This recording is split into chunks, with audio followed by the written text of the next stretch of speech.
Mitchell's boots scraped across the metallic flooring of Outpost Vega, the hollow sound echoing through the empty corridors. The station, once a bustling hub for interstellar commerce at the edge of known space, now stood as a neglected monument to humanity's overambitious expansion. Like everything else in this sector, it had been abandoned when the Crimson Scourge swept through 5 years ago. Everyone except people like Mitchell, that is, people with nowhere else to go or too many reasons to hide. He adjusted the oxygen filter on his face, grimacing at the stale taste that always seeped through. His lungs had never quite adapted to the manufactured air of outposts, despite the decade he'd spent drifting between them. 9 years since he'd walked on Earth's soil. 9 years since the warrant for his arrest made any return impossible. Shipments in the next chamber, he muttered to himself, checking the holographic display on his wrist. The faint blue glow illuminated the sweat on his face as he squinted at the schematics. Easy money, they said. Minimal risk, they said. But Mitchell knew better. There was no such thing as minimal risk in the smuggling business, especially when the client remained anonymous and the cargo specifications were suspiciously vague. Still, credits were credits, and survival at the edge of known space required a certain flexibility with one's ethics. The security door ahead hummed as Mitchell approached, recognizing the access code embedded in his wrist device. It slid open with a reluctant groan, revealing the storage chamber beyond. Dim emergency lighting cast long shadows across stacked crates and abandoned equipment. Something wasn't right. Mitchell's hand instinctively moved to the pulse pistol holstered at his hip. Years of surviving by his wits had given him a sixth sense for danger, and right now every nerve in his body screamed at him to turn around. But the payment for this job would keep him in fuel and supplies for months. He couldn't afford to walk away. He took a cautious step forward, then another. The chamber was eerily silent, except for the distant hum of the station's failing life support systems. That's when he saw it. Movement in the shadows behind a stack of cargo containers. Too fluid to be mechanical, too deliberate to be caused by the station's irregular air circulation. "I know you're there," Mitchell called out, drawing his weapon. "I'm just here for the shipment. I don't want trouble." A low, rumbling sound emerged from the darkness, something between a growl and a laugh. It raised the hair on the back of Mitchell's neck. "You humans," came a voice, feminine yet utterly alien, each syllable laced with a predatory edge. "Always walking so willingly into traps." The figure emerged from the shadows with such fluid grace that Mitchell barely had time to register what he was seeing before she was upon him. His finger tightened on the trigger of his weapon, but he never got the chance to fire. With inhuman speed, the creature knocked the gun from his hand and slammed him against the wall, her strength overwhelming. Mitchell gasped for breath as he finally beheld his attacker clearly. She was roughly humanoid in form, but their any similarity to humans ended. Her skin was a deep indigo, covered in places with what looked like scales or armored plates. Eyes like molten gold, vertically slitted, stared into his with unnerving intensity. A mane of what appeared to be tendrils rather than hair framed a face with features too sharp, too angular to be human. When she opened her mouth to speak, he glimpsed rows of needle-like teeth. You're not human," Mitchell managed, aware of how foolish the statement sounded even as he uttered it. The alien Beastwoman tilted her head, those golden eyes never blinking. "Perceptive," she hissed, her clawed hand still pinning him effortlessly against the wall. "I am Xylia, last daughter of the Vexery. And you, human, have something I need." Mitchell's mind raced. "The shipment? Take it. It's yours. I don't even know what's in it." Xylia made that unsettling sound again, the growl laugh that sent shivers down Mitchell's spine. "I don't want your pathetic cargo. I want a vessel." "A ship?" Mitchell asked, confused. "Look, I've got a small transport docked in Bay 4, but it's barely—" "Not that kind of vessel," Xylia interrupted, bringing her face closer to his. Her breath was hot against his skin, carrying a scent like ozone and spice. "A living vessel. A carrier. You." Before Mitchell could process what she meant, Xylia's free hand moved to his face. Her touch was surprisingly gentle as she traced the line of his jaw, her claw-like nails lightly scraping his skin. "You will do nicely," she whispered. "I will mark you, human. This I promise." "Mark me," Mitchell repeated, his voice barely a whisper. Something in the way she said those words filled him with dread far beyond the immediate danger of his situation. It wasn't a threat. It was a declaration, an inevitability. Xylia smiled, revealing those unsettling teeth. "Yes, I will mark you, and you will be mine. This is not a negotiation. This is fate." "I don't understand," Mitchell said, trying to keep his voice steady. "What does that mean, mark me?" "You will," Xylia replied. "Soon enough." With that, she released him and stepped back. Mitchell slumped against the wall, his legs suddenly weak. He could run, he realized. She was giving him the opportunity. But something told him it would be futile. Something in those alien eyes told him she would find him no matter where he fled. "Why me?" he asked instead. Xylia circled him slowly, studying him like a predator assessing its prey. "You survived the Crimson Scourge," she said. "Your body developed resistance. That makes you rare, valuable, perfect for my purposes." Mitchell's blood ran cold. How could she know about his exposure to the Scourge? He'd never told anyone about those hellish weeks quarantined in the medical bay of a mining colony, fighting for his life as others around him succumbed to the alien pathogen. The doctors had called his survival a miracle. Mitchell had called it a curse, haunted as he was by the memories of those who hadn't been so lucky. "Tomorrow," Xylia continued, "you will bring your ship to these coordinates." A series of numbers appeared on Mitchell's wrist display. "Come alone. If you try to flee, I will find you. If you bring others, I will kill them." She turned to leave, moving back toward the shadows from which she'd emerged. "And if I refuse?" Mitchell called after her, a desperate attempt to assert some control over the situation. Xylia paused, looking back over her shoulder. Her golden eyes seemed to glow in the dim light. "You won't," she said simply. "The mark compels. You already carry the beginning of it within you." As she disappeared into the darkness, Mitchell felt a strange warmth spreading through his body, originating from where her fingers had touched his face. He raised his hand to his jaw, half expecting to find blood, but there was nothing, only the lingering sensation of her touch, like a brand seared into his skin. He had no idea what she meant about a mark, or about being her vessel, but the absolute certainty in her voice left no room for doubt. She would mark him, and she meant it. Dawn found Mitchell in his small transport ship, the Nomad, clenching and unclenching his fists as he stared at the coordinates displayed on his navigation console. He hadn't slept. Every time he closed his eyes, he saw Xylia's predatory gaze, felt the phantom touch of her claws against his skin. The rational part of his brain screamed at him to run, to set a course for the nearest populated station, to contact the Colonial Defense Force, to do anything except follow the instructions of an unknown and clearly dangerous alien entity. But something else, something deeper and more primal, pulled him toward those coordinates. The warmth that had started where Xylia touched him had spread during the night, becoming a persistent heat that pulsed through his veins. Not painful, not exactly, but impossible to ignore. "This is insanity," he muttered to himself as he fired up the engines. Absolute insanity.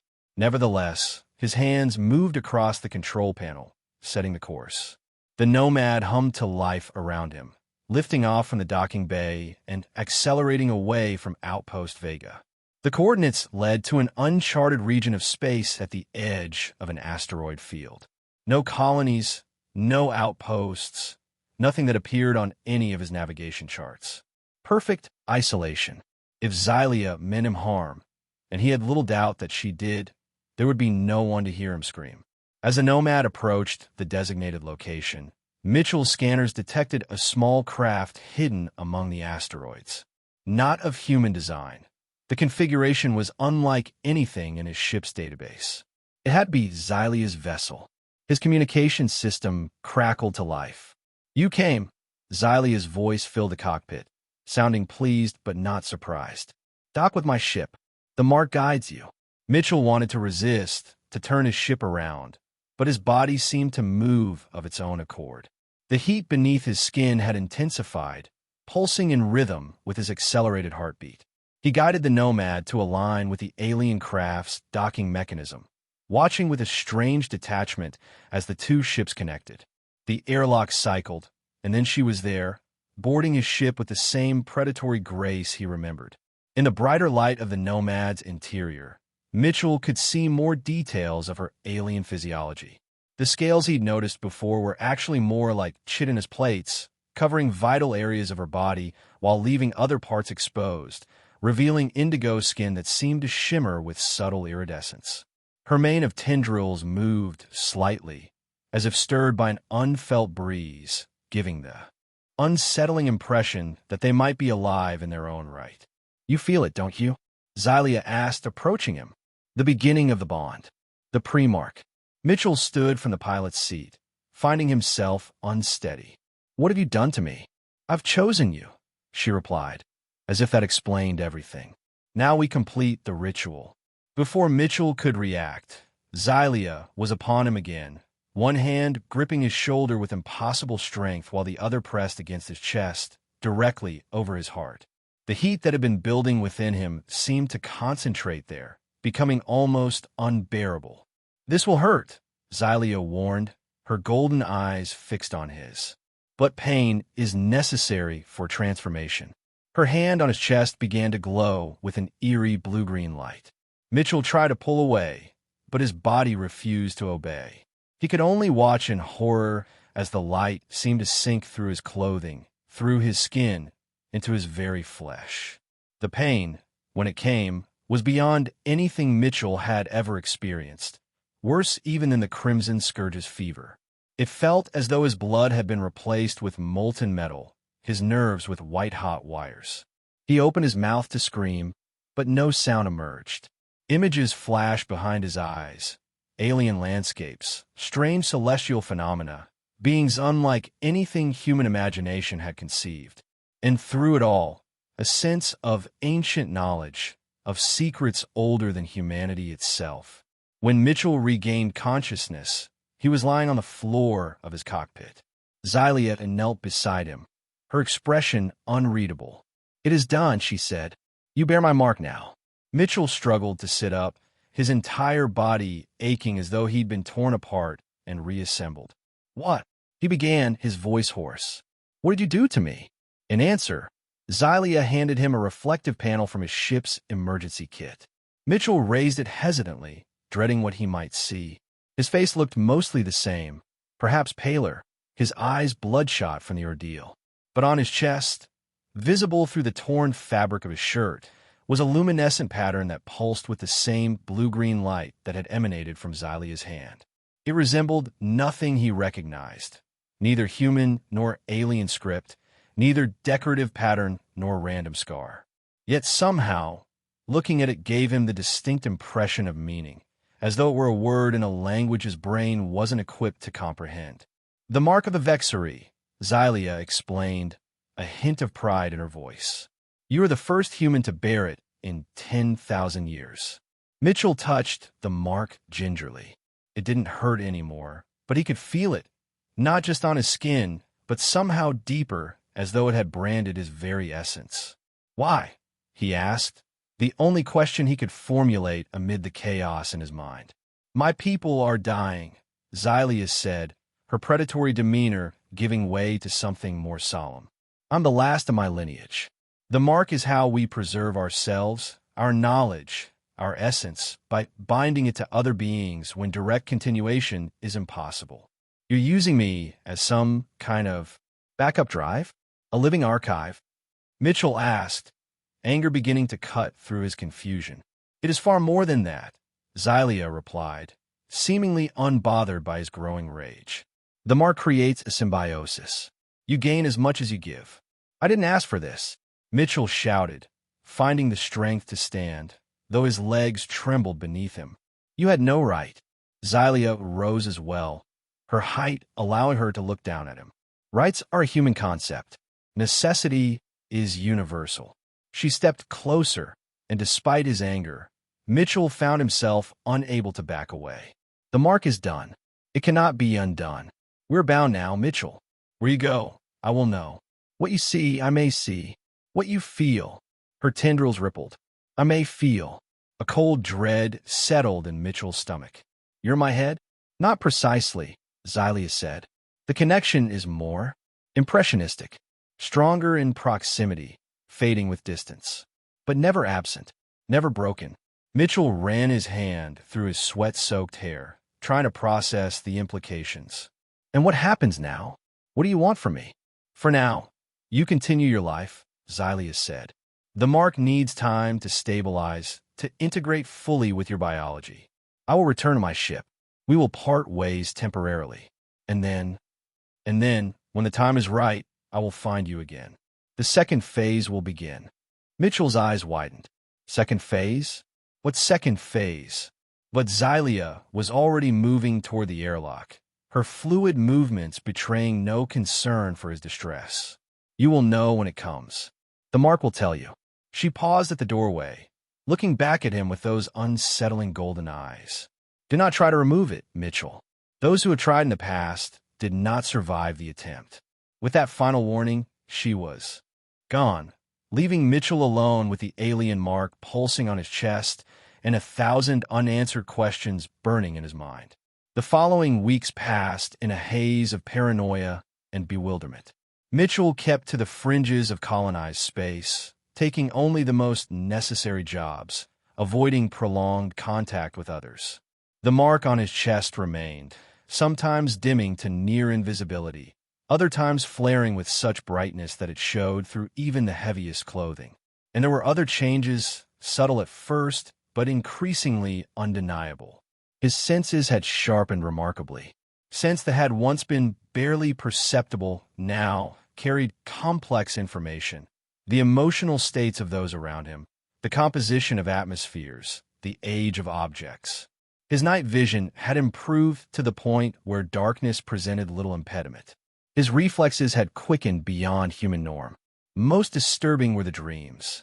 Every night, his sleeping mind was filled with visions of alien worlds, advanced technologies, and ancient conflicts, fragments of vexing knowledge seeping into his consciousness. He would wake with words in an unknown language on his lips, or with his hands moving in patterns that seemed to serve some purpose he couldn't quite grasp. 3 weeks after the marking, Mitchell noticed he was being followed. A sleek black ship, clearly military-grade, but bearing no official insignia, appeared at the edge of his sensor's range whenever he dropped out of hyperspace. It never approached directly, never responded to communications, but was always there, watching, waiting. By the 4th week, Mitchell had begun to hear whispers. Not audible sounds, but thoughts that weren't his own. Impressions of alien perspectives, fragments of Xylia's consciousness brushing against his mind. They came without warning, lasting only moments before fading again, but each occurrence left him more unsettled than the last. It was during a fuel stop at Helios Station, a minor trading post in the outer colonies, that everything changed. Mitchell was negotiating with a fuel merchant when he felt a sudden pain in his chest, directly over the mark. It wasn't the searing agony of the initial marking, but a sharp, insistent throb that demanded his attention. At the same moment, a commotion erupted at the station's main entrance. Colonial Defense Force officers poured in, their weapons drawn, their faces hidden behind tactical visors. Mitchell read. A voice boomed over the station's communication system. You are hereby detained under Authority Directive 793 regarding illegal biological modifications and suspected alien contamination. Surrender yourself immediately. The mark pulsed again, sending a jolt of adrenaline through Mitchell's system. Run, it seemed to say. Danger. Mitchell didn't question the impulse. He bolted, ducking through the crowd of startled traders and station workers. His newly enhanced reflexes gave him an edge, allowing him to slip through gaps and avoid obstacles with preternatural agility. Behind him, the CDF officers shouted orders and threats, but Mitchell was already disappearing into the labyrinthine maintenance corridors of the station. The mark on his chest continued to pulse, and with each throb, he seemed to gain knowledge he shouldn't have possessed, the layout of unmapped passages, the timing of security systems, the blind spots in surveillance. When he finally reached the Nomad, breathless but unharmed, he found his ship already humming with pre-launch sequences he hadn't initiated. The navigation system displayed a course he hadn't set, leading deep into uncharted space. "What the hell?" Mitchell muttered, but even as he spoke, he knew. Xylia was influencing his ship through the mark, guiding him to safety, or perhaps to her. He had no time to override the systems. The station alarms were blaring, and his sensors showed CDF vessels moving to blockade all exit vectors. With a curse, Mitchell strapped himself in and surrendered to the pre-programmed course. The Nomad shot out of the docking bay, accelerating faster than Mitchell thought his old ship capable of. The engines whined in protest as they jumped to hyperspace, leaving the CDF ships far behind. Mitchell sat frozen in the pilot's seat, watching the swirling chaos of hyperspace through the viewport while trying to process the invasion of his mind. "What is the second phase?" he finally asked, unsure if speaking aloud was even necessary, but needing the comfort of his own voice. "Completion," came the answer. "Integration. The mark is only the beginning, a foundation upon which a greater symbiosis is built. And if I refuse?" A sensation like cold amusement flowed through the mental connection. "You cannot refuse what you already are becoming," Mitchell read. "The mark reshapes you with each passing moment. Even now, your cellular structure is changing, adapting, evolving toward compatibility." Mitchell looked down at his hands, half expecting to see them transformed into alien appendages. They looked normal enough, but when he concentrated, he could feel something different beneath the skin, a subtle reorganization of tissue and bone. "You're turning me into one of you," he whispered, horror and fascination warring within him. "No, sería corrective. I am turning you into something neither human nor vexury, something new, a bridge between worlds, a carrier of legacy." The hyperspace journey lasted 3 days. Throughout, Xylia's presence remained in Mitchell's mind, sometimes active and communicative, other times passive, like a slumbering awareness at the edges of his consciousness. She guided him through exercises to control his evolving senses, taught him to interpret the new information his altered body provided, and shared fragments of vexury history and knowledge. Despite his initial resistance, Mitchell found himself absorbing these lessons with increasing eagerness. The mark seemed to heighten his capacity for learning, allowing him to grasp concepts that should have been beyond human comprehension. When the Nomad finally dropped out of hyperspace, Mitchell found himself facing a massive asteroid. At first glance, it appeared natural and unremarkable, but as they approached, portions of its surface shifted and reconfigured, revealing a concealed docking bay. "My sanctuary," Xylia explained through their mental link. One of the last outposts of vexury civilization in this sector of the galaxy. The Nomad's systems, still under Xylia's influence, guided the ship into the docking bay. As the external doors sealed behind them, an atmosphere filled the chamber. Mitchell felt a change in the mark on his chest. It pulsed more rapidly, almost eagerly, as if recognizing its origin. "She's here," he murmured to himself. "She's actually here." Indeed, as Mitchell disembarked from his ship, Xylia was waiting for him. Seeing her in person after experiencing her presence in his mind created a strange doubling effect, like looking at a physical manifestation of something that had become partly internal to him. "You've changed," she observed, her golden eyes studying him intently. "The mark has advanced further than I anticipated. Your adaptability exceeds all predictions." Mitchell realized she was right. His senses had continued to sharpen during the journey. He could now see spectrum ranges beyond normal human vision, allowing him to perceive the subtle energy fields emanating from the walls of the asteroid base. He could smell complex chemical compositions in the air, taste the unique molecular structure of the atmosphere. "What am I becoming?" he asked, both fearful of and curious about the answer. "Come," Xylia said instead of replying directly. "I will show you." She led him deeper into the asteroid, through corridors that seemed partly organic, responsive to their presence in subtle ways. The mark on Mitchell's chest grew warmer with each step, pulsing in rhythm with the ambient energy of the facility. They eventually reached a central chamber unlike anything Mitchell had ever seen. The walls were lined with transparent pods, each containing a swirling mass of bioluminescent material. At the center stood a larger pod, empty and waiting, connected to complex machinery that hummed with power. "This is the Nexus," Xylia explained, gesturing to the surrounding pods. "The collective knowledge and essence of my lineage, preserved through countless generations. Each pod contains the compressed consciousness of an ancestor, their memories, their skills, their understanding of the universe." Mitchell stared at the pods, suddenly understanding. "And that one," he said, pointing to the empty central pod, "is for me." "For us," Xylia corrected. "The second phase is not submission, Mitchell. It is union. Your human perspective combined with my Vexry knowledge, a synthesis that could bridge the gap between our species. You want to merge with me? Our minds." Mitchell stepped back, the enormity of what she proposed finally hitting him. "Our minds, our bodies, our very essence," Xylia confirmed. "Not a replacement of one by the other, but a true symbiosis. Something new will emerge, neither fully you nor fully me, but containing elements of both." Mitchell shook his head, backing away further. "That's not symbiosis. That's extinction. I won't cease to be Mitchell Reed." "You will and you won't," Xylia said, following him with measured steps. "Just as I will and won't cease to be Xylia of the Vexery.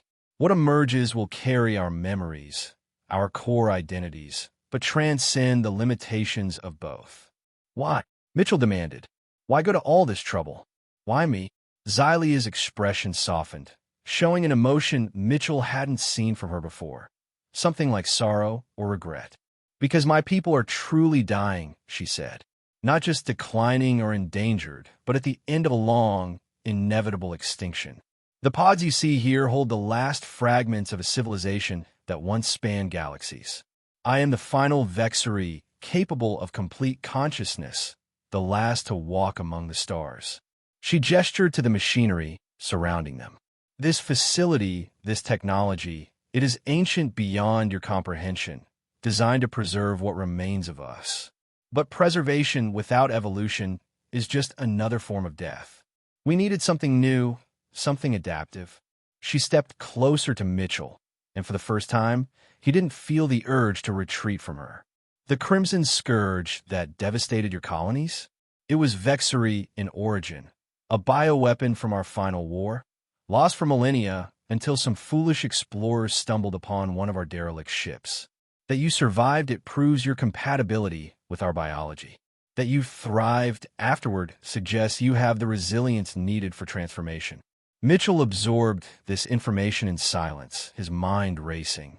The mark on his chest seemed to react to his turbulent emotions, fluctuating between bright pulses and subdued glowing. "If I refuse," he asked finally, "then you keep the mark and all that comes with it," Xylia said. "The enhanced senses, the accelerated healing, the access to fragments of our knowledge. You go your way, and I remain here, the last of my kind, waiting for an end that will eventually come. The choice is yours, truly." Mitchell studied her, trying to detect deception, but found none, neither in her expression nor through the strange empathic sense the mark had given him. "What happens if I agree? What happens after we both enter the central pod?" Xylia explained. "The Nexus facilitates the integration, drawing upon the accumulated wisdom of my ancestors to guide the process. When it is complete, what emerges will be capable of interfacing with all Vexery technology, accessing the full repository of our knowledge, perhaps even restoring some measure of our legacy to the galaxy." She paused, her golden eyes holding his gaze. "But it will also retain your humanity, your adaptability, your emotional range, your unique perspective. These qualities are why I chose you, Mitchell. Not merely for compatibility, but for complement." Mitchell turned away, needing space to think. The magnitude of the decision before him was overwhelming. To surrender his individual existence, to become part of something neither human nor alien. It was beyond anything he'd ever contemplated. And yet, hadn't his life as Mitchell Reed been leading to extinction anyway? A smuggler on the fringes of society, hunted now by the CDF, with no real connections, no legacy of his own to leave behind. Here was an opportunity to be part of something ancient and profound, to preserve a dying civilization and perhaps create something entirely new. The mark pulsed on his chest, as if responding to his thoughts. Through his enhanced senses, Mitchell became aware of the age of this place. Millions of years of history, achievements, and knowledge, all on the verge of disappearing forever. "I need time," he said finally, turning back to Xylia. "This isn't a decision I can make in an instant. Time is the one resource we have little of," Xylia replied. "The Colonial Defense Force is more persistent than you realize. They've been tracking the energy signature of the mark. It's only a matter of days, perhaps hours, before they locate this sanctuary." As if to punctuate her warning, an alarm sounded through the facility, a keening, alien sound that nevertheless conveyed unmistakable urgency. "What is that?" Mitchell asked, though on some level, through the mark, he already knew. "Proximity alert," Xylia confirmed. "Ships entering the asteroid field. Military configuration. Your CDF has found us sooner than expected." Mitchell followed her to a control interface, where holographic displays showed multiple ships approaching the asteroid. They weren't just CDF vessels. They included specialized research craft, the kind used for hazardous biological or technological recovery operations. "They're not coming to rescue you, Mitchell," Xylia said grimly. "They're coming to dissect you, to study the mark, to extract whatever advantage they can from my people's technology. They care nothing for the knowledge itself, only its applications for power." Mitchell's enhanced vision could make out details of the approaching fleet that should have been impossible at this distance. He recognized insignias and classifications that confirmed Xylia's assessment. This wasn't a rescue mission. It was a capture and containment operation. "How much time do we have?" he asked, his decision crystallizing with surprising clarity. "The asteroid's defenses can delay them, perhaps long enough for the integration if we begin immediately," Xylia replied. "But once started, the process cannot be interrupted without destroying both participants." Mitchell took a deep breath, surprised by the steadiness he felt. "Then we'd better get started." Xylia's eyes widened slightly, perhaps the first time Mitchell had genuinely surprised her. "You're certain? Once begun, there is no return." Mitchell gestured to the approaching fleet. "I don't think I have much of a future as Mitchell Reed anyway. At least this way, something of me continues. Something meaningful." Xylia nodded, then moved to the control interface. The central pod opened with a soft hiss, revealing an interior filled with the same bioluminescent material contained in the ancestor pods, but of a different color, a shifting pattern of blues and greens that matched the mark on Mitchell's chest. "Remove your clothing," Xylia instructed. "Physical barriers interfere with the integration." As Mitchell complied, he noticed that the mark had spread since he'd last examined it. Tendrils of luminescent pattern now extending across his torso, up his neck, and down one arm. His body was already changing, already becoming something other than fully human. Xylia, too, removed her armor-like coverings, revealing more of her indigo skin with its subtle iridescence. Without the imposing plates, she seemed more vulnerable, more person than predator. As distant explosions signaled the beginning of the CDF's assault on the asteroid's defenses, Xylia led Mitchell to the central pod. "What will it feel like?" he asked, standing at the threshold of transformation. "Like being unmade and remade simultaneously," she answered honestly. "Like death and birth in the same moment. But I will be with you through it all. We face it together." They stepped into the pod, and the viscous, luminescent fluid enveloped them. It was warm, almost womb-like, and Mitchell found he could breathe within it. Another sign of how far his biology had already adapted. As the pod sealed around them, Xylia reached for him.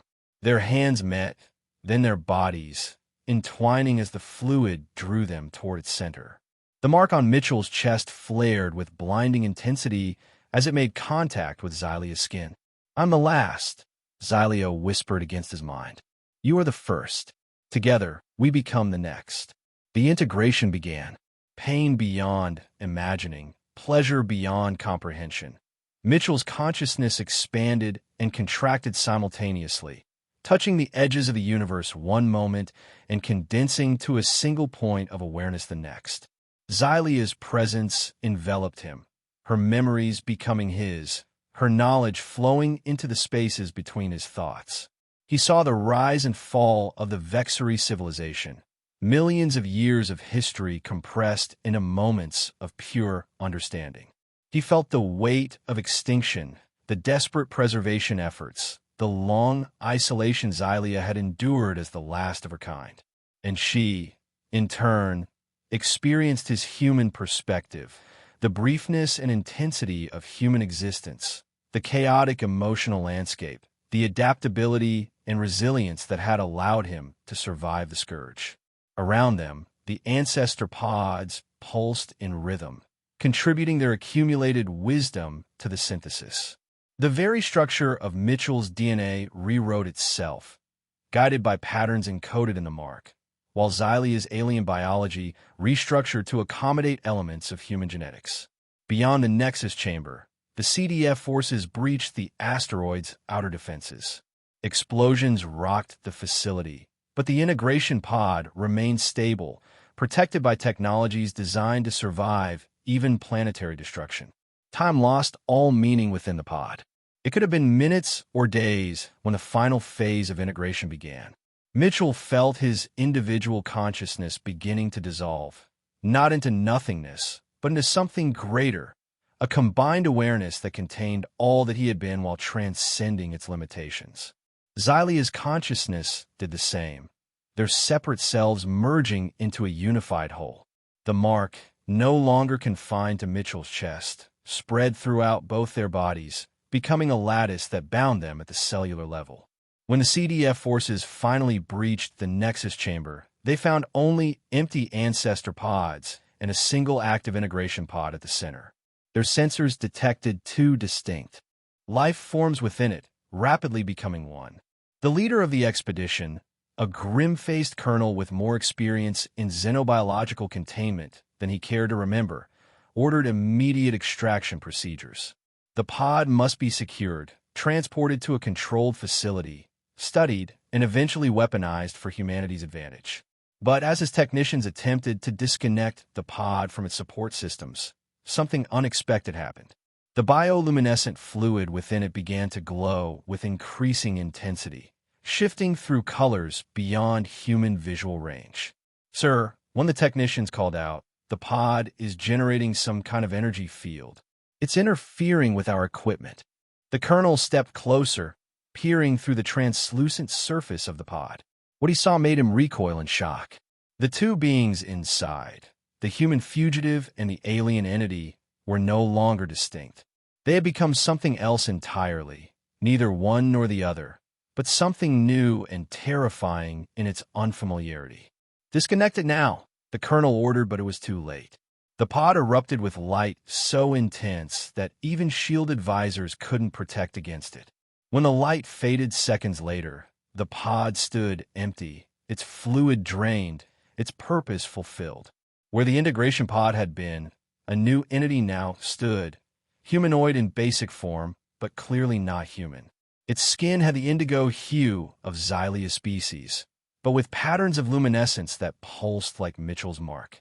Its features were a perfect blend of both, neither masculine nor feminine, yet somehow incorporating aspects of each. Eyes of molten gold surveyed the chamber, taking in the CDF soldiers with their weapons trained on this unprecedented being. "What are you?" the colonel demanded, his voice betraying his fear despite years of training. The being tilted its head, studying him with those unnerving eyes. When it spoke, its voice contained echoes of both Mitchell and Xylia, layered together in perfect harmony. "We are synth," it said, "the first of what comes next. Neither Vexari nor human, but carrying the legacy of both." The colonel raised his weapon. "You're a biological contaminant, a threat to humanity. I have orders to contain or neutralize you. Synth smiled, a gesture both familiar and alien. You cannot contain what you cannot comprehend, Colonel. And what you fear to understand, you will always seek to destroy. Before the Colonel could respond, Synth raised a hand. The ancestor pods around the chamber began to glow with increasing brightness. The Vexery technology, dormant for millennia, awakened to the presence of the new entity, recognizing it as both heir and evolution. The integration is complete, Synth continued. The knowledge preserved. The cycle continues. With those words, energy cascaded from the pods, surrounding Synth in a cocoon of light. The CDF soldiers opened fire, but their weapons had no effect. The energy field absorbed or deflected every shot. The Colonel shouted orders, desperate to maintain control of a situation rapidly spiraling beyond human management.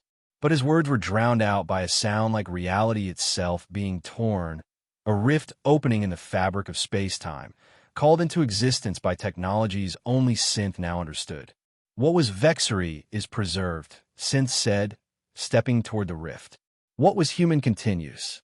We carry both forward into possibilities neither could have achieved alone. The Colonel, abandoning protocol, rushed forward in a futile attempt to stop what was happening. You can't just leave. What about the Crimson Scourge? What about the threat to humanity? Synth paused at the threshold of the rift, looking back with those golden eyes. The Scourge was a weapon of desperate times, Colonel. We carry its cure within us now, another gift of integration. It will reach your colonies within the month. With that final promise, Synth stepped through the rift. It sealed behind them, leaving the CDF forces in a chamber of empty pods and dormant technology, evidence of a civilization that had faced extinction but found a way to evolve instead. In the months that followed, rumors spread throughout human space of a new entity traveling between worlds, neither human nor alien, bringing advanced knowledge and unexpected healing. The Crimson Scourge, which had devastated colonies for years, mysteriously abated, leaving survivors with enhanced immunity and subtle genetic changes that scientists could not fully explain. Some claim to have encountered this entity directly, describing it as a being of otherworldly beauty and unsettling familiarity, who spoke of bridges between species and futures beyond current comprehension. Others insisted it was merely legend, a story born from humanity's need to make sense of the inexplicable. But on the fringes of known space, on worlds both human and alien, tales persisted of the one who had been marked and minted, who had carried the last of an ancient legacy into a new synthesis, becoming neither one nor other, but something greater than either could have been alone. They called this being Synth, the first of the next, the bridge between the marked one who had become the mark itself. And somewhere beyond human understanding, beyond the boundaries of charted space, Synth continued their journey, carrying within them the memories of Mitchell Reed and Xylia of the Vexery, preserving what had been while becoming what might be. The mark that had begun it all was no longer visible on any external form. It had become something far more profound, a pattern woven through the very essence of a new kind of existence, a promise fulfilled, a transformation completed. The alien Beastwoman had said she would mark him, and she had meant it, in ways neither could have imagined when those words were first spoken in the shadows of an abandoned outpost, at the edge of a dying era and the beginning of something entirely new.